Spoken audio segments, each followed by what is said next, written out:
bagahuga. Ariko umuntu umwarimu mwiza ni umwarimu iyo hayareba abanyeshuri nuko amubwiye umunyeshuri akabona ko yosubiza, muza mwishura ngo amina, byoba byiza cyane. Yesu ahimbazwe. Murakoze cyane. Nari mbashimiye kandi nshimira Imana kuko Imana yagize neza, kuko ari njyewe nanje mwavuze ngo dufatikanye namwe. Ibintu byo kuramya Imana no kuyihimbaza nza numva ari byo bigize ubuzima bwanje. Nza numva mu bintu bingize bifasha iminsi yose ubukristo bwanje kugira ngo bubashe gutera imbere, no kushakisha ingene nshobora kudevelopa umwanya wo kuramya Imana no kuyihimbaza. Kandi nagiye mpaye nsobanukirwa ko kuramya Imana no kuyihimbaza ni igikorwa kinini kurusha uko dushobora kubitekereza.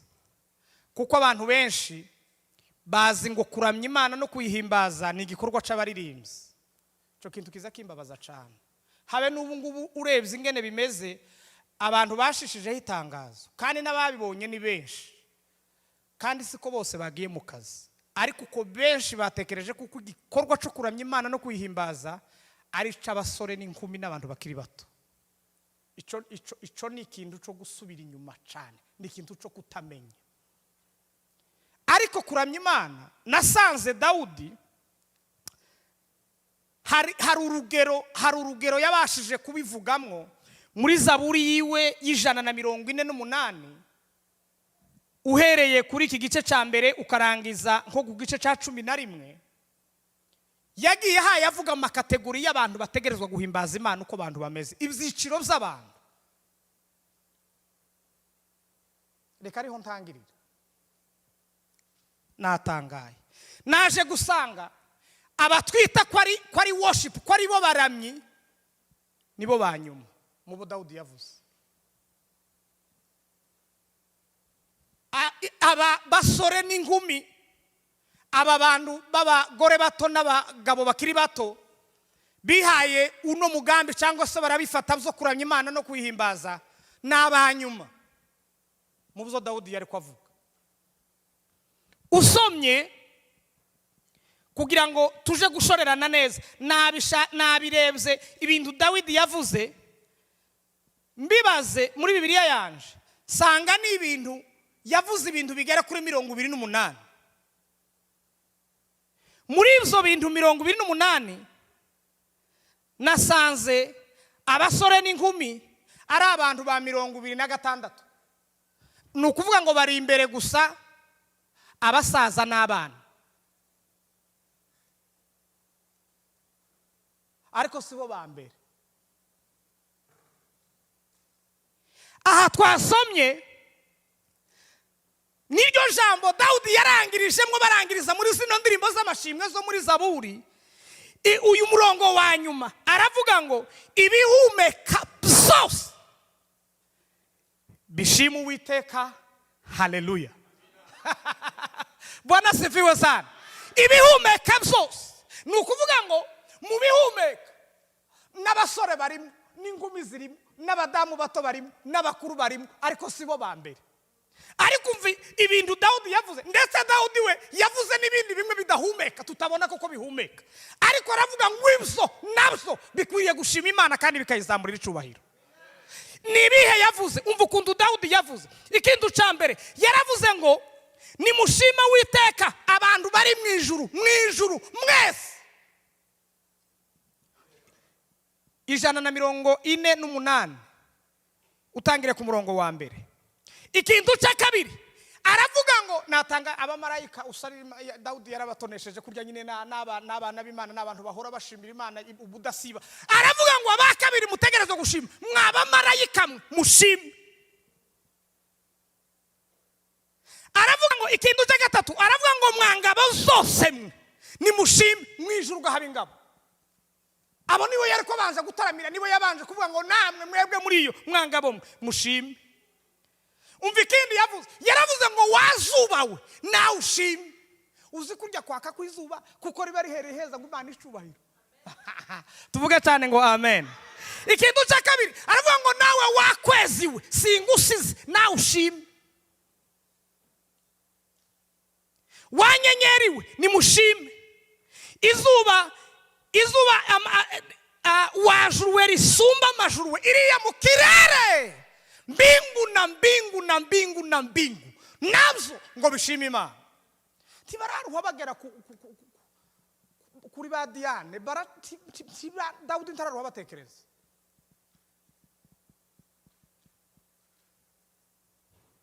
Ikintu c'icenda aravuga ngo mwabifimwe biri muhengeri biriya bifi biza biriya nama ngo mushime, nuko tuba tuzikuramo iminsi yose tuzirya. Ariko burya ni ibintu iyo zigira mu kwakundi zibe ziheza Imana icubahiro.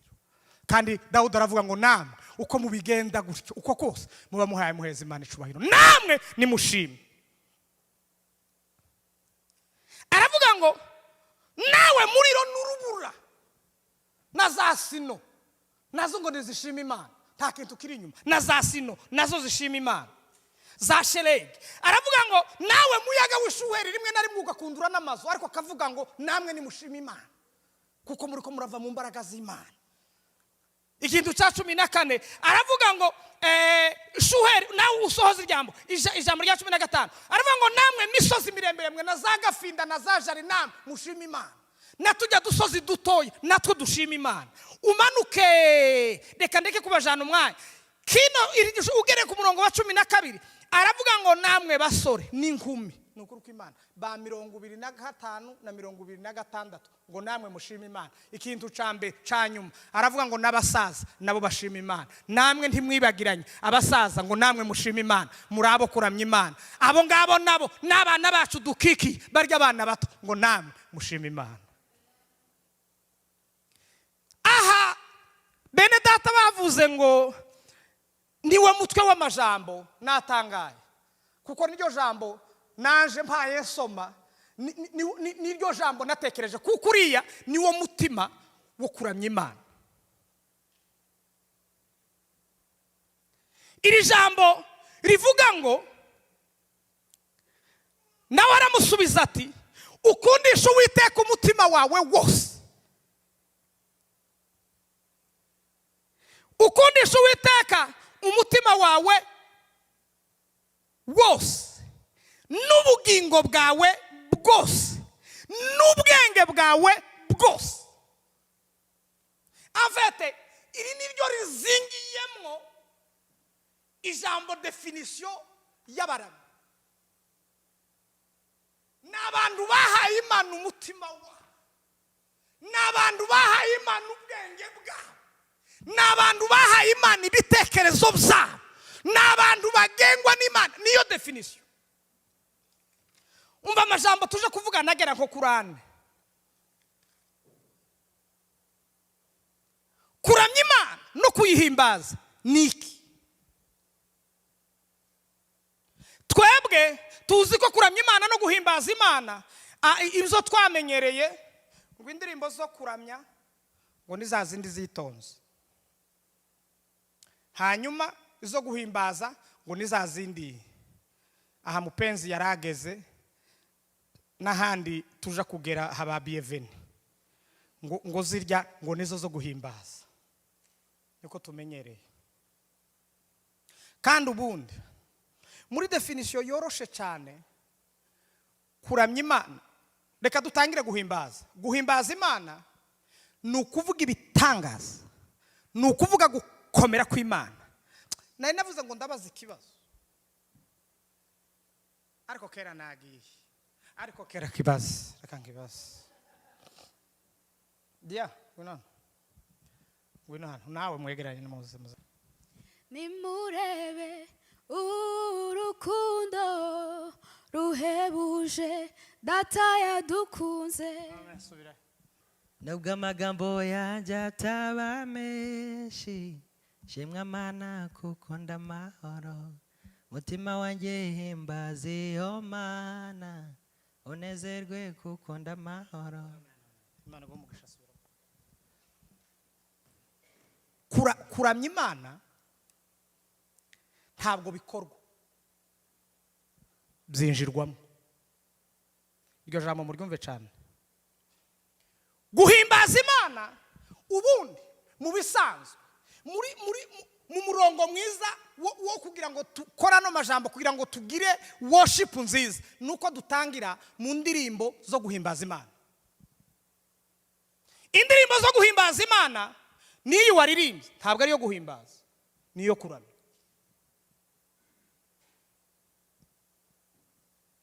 Indirimbo zo guhimbaza Imana ni indirimbo zivuga ibitangaza by'Imana n'ibimenyetso, ukunda Imana ikomeye, ukunda ari inyembaraga, ukunda amaboko yayo ahambaye, ukunda ishyirwa hejuru ya marika ishyirwa hejuru. Naho indirimbo zo kuramya ni indirimbo zo kuvuga ibitangaza by'Imana ariko bigaruka kuri twebwe kudufasha. Kuko waririmbye ukavuga ngo nubwo amagambo yanje atari menshi ariko Mana shimye kuko ndamahoro ni jewe uri kurayishima kuko hari Imana yagukoreye ariko kabigarukaho. Ariko kuhimbaza ni ukuterura icubahiro cy'Imana tukayizamura. Iyo niyo difference. Uko niko gutandukanya ayo majambo. Birimo ibintu byinshi cyane ariko ibintu bigaragara. Guhimbaza Imana ni ukuvuga bijya bitangaza kurya Imana ikomeye, kurya izisenya ibintu bihambaye, kurya yakoze birya bikomeye, bikomeye. Ariko iyo turamya tuba duhaye tugarura bijya bikorwa by'Imana ikorera umwana w'umuntu je namara ngapfukama ngavuga ngo Mana ushimwe kubera urukundo rwawe, ndari narazimiye ariko ngaruzi neza yawe, ntaco nshobora kwishoboza kandi naje sinzibagirwa iyo neza yawe. Ugapfukama mu yandi majambo kuramya Imana ni naco bisobanura mu Kigiriki ni ugupfukamanya, ni ukubana. Wamara ukavuga ukaramya ikintu ukaramya Imana, kuko kuramya abantu bose bararamya, habe n'abataza gusenga bafite ibyo baramya. Abantu bose bararamya, mu isi yose bararamya, ibyaremwe byose biraramya, ibihumeka byose biza biramya, ibitabasha kuvuga nk'uku kwacu biraramya, ibintu byose bifite umwuka biraramya, bifite ibyo biramya. Ariko umwana w'umuntu gusa yahawe kuramya, ariko hari abasobanukiwe kuramya Imana nyamana. Hariho n'abandi baramya ibisiga, bakaramya inka, bakaramya biriya byose muzi. Hariho urebye ugiye nko mu Buhinde baramya ibintu byinshi cyane, inzuzi n'Imana zabo. Bamwe bakavuga ngo bararamya abagore, abandi bakaramya iki, abandi bakaramya abagabo, abandi bakaramya abo bose bararamya. N'abataza gusenga bafite ibyo basenga. Ariko twebwe twasobanukiwe, tugasobanukirwa iyo turamya, tugasobanukirwa iyo dusenga, turabizi. Nicyo gituma tuyizamurira icyubahiro, twamara tukavuga ngo warakoze, ntabwo tuzibagirwa. Tuvuge cyane ngo amen cyane, haleluya. Ibyaremwe byose bikwiriye gushimira Imana.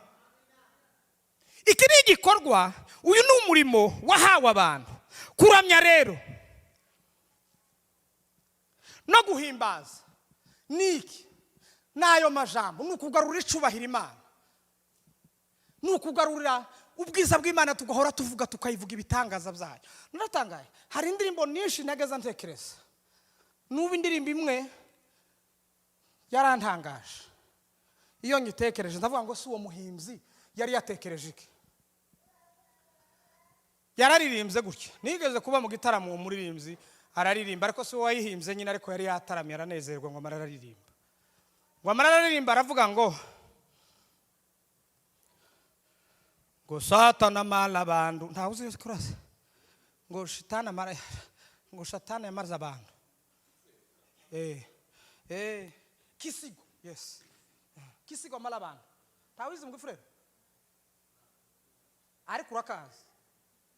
Kisigwa mala bandu, kisigwa mala bandu.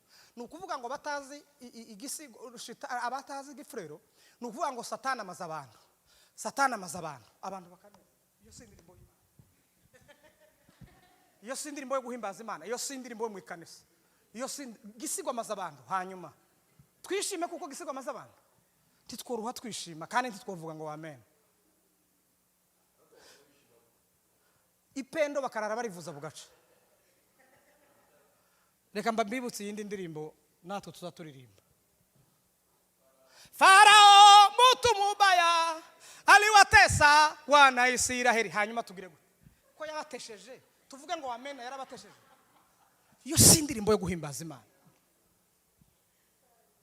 Ntabwo ari indirimbo yo guhimbaza Imana. Ntabwo ari ikintu twotera gatatu kane ngo dusubiremo. Reka mbabwire abaririmbyi, indirimbo yose uririmba ukagenda phrase imwe ya kabiri itarimwo Yesu, itarimwo Imana, iyo si y'Imana. Tukanayitindeho ngo idutindireho ngo uyivuge, kuko hari indirimbo zimwe zivuga abantu. Nibagiwe gusa indirimbo imwe nayibagiwe, ariko ndayikunda. Ntabwo ari y'Imana ariko ndayikunda. Nakundaga uwo muntu ntaramenya n'amana y'indirimbo aririmba. Wenda nobwira na bamwe bobimenya. Hariho umugabo umwe witwa w'umwongereza yaranapfuye hano mu Amerika ngo ni William Nimbarinde. Agira ijwi ringana nko yarapfuye. Ya country nziza. Hanyuma akaririmba indirimbo z'urukundo. Iyo ndirimbo ndayibagiwe ariko kunoguma kuvuga amajambo bamwe hari abo yibuka. Aza kunda kuririmba umugore we ukuntu azashika ukuntu ari byose ngo muri byose.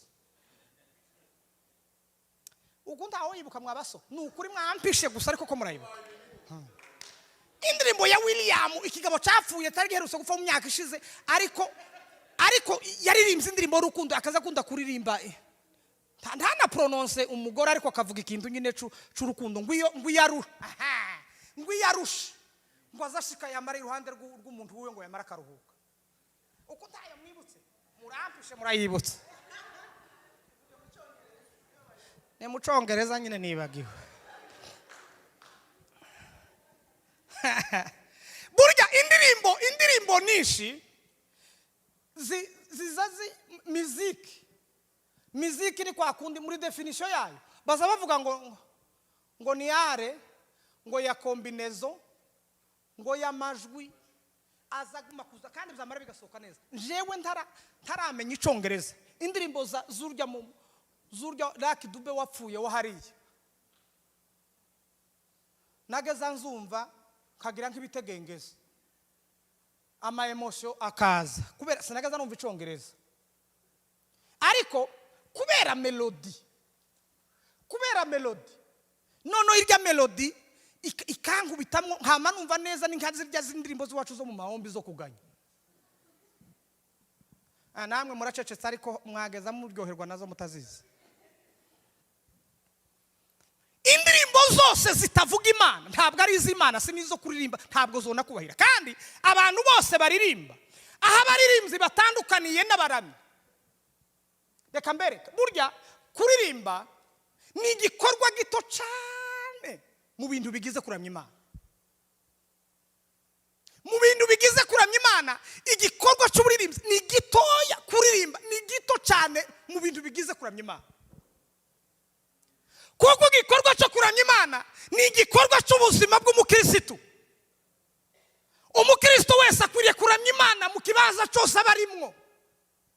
Habe niyo uri mu rugo umuntu uri kumwe n'umudamu wiwe, iyo muvugana neza muba muhaye muramya Imana. Iyo murera abana banyu ukabarera neza, ukamushekerera neza, ukamwambika neza, ukamusiga neza, ukamusingiza neza, ukamusimbiza, ubuhaye uramya Imana. Iyo uri ku meza yawe uhaye utegura ibyo kurya mama, uhaye utegura ibyo kurya ukaririmba udukorasi twiza, wamara ugashiramo ibirungo byiza, wamara ugaheza karibu neza umugabo wawe, ubuhaye uramya Imana. Iyo wagiye mu kazi kawe ubuhaye ukora kandi ukumva umerewe neza, ukumva n'abantu ukora bavugisha neza, ubuhaye uramya Imana. Nukuvuga ngo ikintu cyo kuramya Imana kuririmba n'akavesi kamwe mu bintu bigize no kuramya Imana. Kuko kuramya Imana ni ubukristo bw'umuntu, ni ubuzima bw'umuntu, ni ibigize umuntu. Kuko ijambo ry'Imana nicyo gituma rivuga ngo nta yindi mpamvu twaremewe kugira ngo tuyishime, twaremewe kugira ngo tuyihimbaze. Birya byo kuyihimbaza ntabwo ari ni kano kanya ko muri church. Oya, tugira n'amasaha make yo muri church yo kuramya. Ariko iyo tuvuye hano kuramya kurakomeza. Igituma abaririmbyi rero aho dutandukaniye n'abariya bagabo maze kuvuga n'aba William n'abariya bandi bapfuye bariya bo muri South Africa. Umuririmbyi mwiza w'umuramyi mwiza ni umuntu wahaye Imana umutima wiwe wose. n'umuntu wahaye Imana imbaraga ziwe zose, wahaye Imana ubwenge bwiwe bwose. Niyo uri mu rugo uri mu bintu ukumva gusa umutima wawe urafungutse kugira ngo uramye Imana. Mana ndiko ndakuramya. Apana abantu bamara kuririmba. Ikikwereka abantu bamwe batarabaramya. Mbereke ubufano buto murabubona. Iyo dufite nk'amakonseri n'ubu ngubu hari abantu wosanga bamwe bari hano hanze, ariko ntabagiye hano dukunda kubigira. Ariko abaririmbyi benshi muzobabona iyo amaze kuririmba, bamara kuririmba bakama basohoka bakaja hariya barya sabaramye. N'abaririmbyi bamaze kuririmba nico kimwe na Baraki Dube, ntabwo batandukanye na bariya bandi, ni bamwe sabaramye. Kuko umuramyi ni umuntu ukunda Imana. Ni ahandi Yohana yavuze ngo harageze kugira ngo abantu baramye Imana. Abantu ndibakigiye baramye Imana ngo bazamuke ijya misozi, bamwe baje Gerizimu, abandi baje Yerusalemu. Ariko ngo igihe kirageze kandi kirasohoye yuko baramye Imana mu kuri no mu mwuka. Niki nico gihe nabaramye Imana, nabahaye Imana umutima wabo wose. Vuga cyane ngo amen. Cyane haleluya.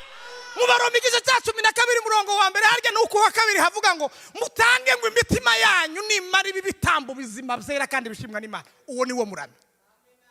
N'umuntu watanze, n'igitambo, n'umuntu witanze, n'umuntu wapfuye mu yandi majambo. Apana umuntu waguruka hano kuramya Imana yasohoka yaje hanze mukamumva karavuga ibindi. Urya sumuramyi. Uzama wandika umubwire ngo sumuramyi. Gusa afite ijwi karya rindi ry'aba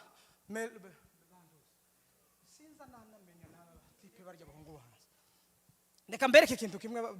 Abantu baherutse muri irya conference ya youth ya hano muri Austin. Thank you. Hano muri Austin. Muribuka umuhungu umwe waririmbye indirimbo imwe. Yariko yambagira gutya. Kwa ntimumwibutse. Je nari impari wa munsi. Mwanti mwari muhari. Noneho urya no muririmbyi cagihe mahoro yateguye umukutano w'abasore. Twamara tugahurira hariya. Hariho abana bamwe urya mwana wo muri Canada n'urya wundi we n'uwo muri Amerika. Urape ku mutima. Nukuvuga ngo iyo utaririmbira mu kuri no mu mwuka, iyo utari umuntu wahaye Imana umutima wawe, ntaho utandukaniye na rape ku mutima. Mwese muri bamwe. Niki cyofasha umuririmbyi neza kugira ngo akomere, kugira ngo ijambo rya kabiri ninde rero muramyi? Nuwo nguwo nababwiye, nuwo wahaye Imana umutima we. Nuwo muntu wahaye Imana umutima we. Uwo niwo muramyi. Naho kuririmba wa munsi narababajije hano, ese kuririmba ni impano cyangwa si impano? Hari ukuntu mwansubije kandi gutandukanye. Kuririmba irashobora kuba impano cyangwa ntiba impano, ariko ni ibintu byigwa. Wobyiga ukabimenya kandi uri umuntu utazi habe n'akantu na gatoya. Jewe ndabaza abantu bize kuririmba barabishakisha barabyiga. Hano muri kino gihugu bazaba baje mu mashuri akiga kiri mutoya atarafite habena, ariko akabona umutrena akamwigisha akamenya kuririmba, akaba umuntu wo mu nzego zo hejuru. Namwe nimba mushaka kumenya kuririmba, mwiyigishe, mushake n'abatrena, mwigana abandi muzomenya kuririmba. Muza mushiramwo indirimbo za Bakabaganza n'indirimbo za Badiane, nimumara mwigana ingene bahaye baririmba muzobimenye. Ariko ico sico kizobagira abaramyi. Ikintu kizobagira abaramyi nk'abaririmbyi nugupfukama mugasenga kandi mugasengera igikorwa cyanyu, mukamenya ikintu muhaye mukoro. Ukavuga ngo Mana, abaririmbyi baza barinda kuja kuri podium dimanche hari bagiye kuririmba, ntibigeze banasenga na nijoro, ntibigeze na mu gitondo ntibasenze, bamara bakama batambuka bakagira ngo ibyo baraduheza ibintu hariya ngo tunezerwe. Twonezerwa gute? Wapakuruye he? Umuntu azatanga iciza kiri mu mutima wiwe, ikintu wahawe kirya wasengeye. Ndakubwije ukuri, ntiwosengera ikintu numara ngo utambuke hano abantu ngo bareke guhezagirwa, abantu ngo bareke kunezerwa. Tuzonezerwa gute? Warayugize amakosa hariya wamara ukagaruka hano. Reka mbabwire ahantu bitandukanye n'impano. Imana yo guheza impano ariko utari mu murongo wayo, kandi Imana yitanze impano ntabwo izinyaguza. Si umunyaguzi w'isazi, ntabwo Imana izinyaguza, izitanga. Kandi iyo yaguhaye wogira impano ukazugira, ariko Imana izi gufata nka kwa kundi kw'icapa. Ni cyiza cyane, ntikiza kivuga, ariko ni cyiza kiza kiranga. Biza bivuga ngo hano hirya hari agakorosi nushika ukate witonde, ni byiza. Hari utuntu twiri iwacu, ngiye kurangiza ntimurambirwe, utuntu twiri iwacu twageza tuvuga neza hano, kuvuga ngo hano hariho amata ashushe, hariho amata akonje, fanta ikanye. I Burundi hano hariho resitora, aha hariho lodge. Ntimwumva ko cyakurangiye kandi uhawe ugenda kure. Natwe iyo twashize mu GPS bizavuga ngo hariho gas station, uraja hariya. Nukuvuga ngo cyapa nta makosa, ni cyiza bagishizeho. Hari abantu bamwe Imana yarabatamitse yarabahaye, ariko basigara bameze nk'icapa, bakaririmba bakarangira abandi inzira ija mu ijuru, ariko ntayo bahaye basha, ni icapa gusa. Reka ngubwire, ni harya Pawulo yandikiye Timoteyo, arababwira ngo mu nzu y'inyumba ngo ntihabamwe ibintu by'ifeza cyangwa iby'izahabu, ngo ahubwo ngo habamwo ibintu by'icubahiro. Ibintu by'ifeza na birya bishobora no gusha, n'ibyapa bihagarara hano ariko bidafite aho bihebye. Reka mbabwire baririmbyi bana bacu, ntimubi byapa, ariko muba abantu bafite Imana, baririmba Imana, bafite Imana mu mutima wabo, bataramana Imana, bakazindukana Imana. Nimba uri mu rugo wumve kuko uhaye kora louange na adoration, impano urashobora kugira impano, ariko uri kure n'Imana. Jambo rya nyuma, jambo rya gatatu ni uburyo tubikora, uburyo turamya Imana. Iyo wamaze kumenya itandukaniro ryo guhimbaza Imana no kuyiramya, uzumenya uburyo ubikora, kandi ukamenya n'indirimbo zikwiriye muri urya mwanya. Nimba ari indirimbo zizamura icubahiro c'Imana, nimba ari indirimbo zo kuvuza ibitangaza by'Imana yadukoreye, ukamenya kubitandukanya kandi ukamenya uko ushobora kubikora. Abaririmbyi iyo muhaye muririmba, kanangirize kuri iki, iyo uri kuririmba habe niyo uri mu mwuka w'Imana, ariko ukabona wakubise mu ndirimbo ukayikubita kabiri ukumva ntihaye genda uhindura iyindi, ukazufata indirimbo zijanye na bya bihe na bya bindi. Nimba turi ku mubatizo ukazana indirimbo z'umubatizo, nimba tugiye ku ruhimbi ukavuga indirimbo zo ku ruhimbi, nimba ari mu gitondo ukamenya gutandukanya. Niyo twebwe hano muri bino byacu tuzi ngo kuramya Imana nizazindije, oya, indirimbo yose ivuga gukomera kw'Imana, niyo yoba yitonda, niyo yoba yihuta, niyo guhimbaza Imana. Ngira ngo ibyo bintu mwabyumvishije. Ijambo rya nyuma aryo rya kane ni akamaro ko kuramya Imana. Akamaro ko kuramya Imana nababwiye ni ubuzima bw'umukristo bushobora kuzagushikira, bukuzagushorera bukakujaniriye. Kuko iyo wamenye karya akamaro, ukamenya agaciro kabyo, uzubifata kandi ukabifata n'imbaraga. Baramyi beza, Imana ibaheze umugisha, mumenye ko muramya Imana, mumenye kuko mwahamagawe, mumenye kuko Imana hari ikintu yabahaye gikomeye. Nimba ukore ugororotse, uheze Imana umutima wawe, wihane buri minsi yose kugira ngo ubashe kugira ico woheza abantu kandi abantu bakanezerwa. Imana ibaheze umugisha kandi bagirire neza. Amen.